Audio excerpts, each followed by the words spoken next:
Mes parents faisaient partie des Illuminati, enfin font toujours partie j'imagine, puisque j'ai plus de contact avec eux. J'ai été programmé pour devenir un agent dormant, c'est-à-dire une marionnette qu'on active sur commande, grâce à des techniques de dissociation de la personnalité, comme l'ARS, abus rituels sataniques. De partout dans le monde, il y a une véritable guerre entre les artistes Illuminati et les anti-Illuminati. La mission pour laquelle vraiment j'ai été préparé, c'était d'aller tuer Patrick Sébastien, qui est un anti-Illuminati depuis toujours. J'ai pu accéder à ses loges lors d'un concert. J'avais dissimulé un Opinel dans mon...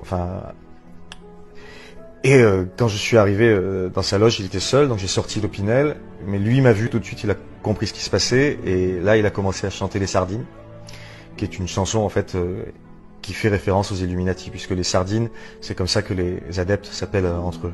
Le Sa, c'est le Sa de Satan, et Din, c'est le djinn, qui dans la tradition pré-islamique veut dire les djinns, quoi, les démons, donc les démons de Satan. Quand il dit qu'est-ce qu'on essaierait au fond de cette boîte, il parle des sacrifices d'enfants où tous les adeptes se rassemblent pour étouffer un enfant qui est placé au milieu dans la loge, donc qui est totalement sombre à ce moment-là. Quand il parle de l'huile et des aromates, il fait référence au LSD et à la marijuana qui sont donnés aussi aux victimes et que prennent certains adeptes pour atteindre des états de transe. Et la chanson a été écrite sur une fréquence vibratoire qui permet de modifier les ondes cérébrales de celui qui l'écoute.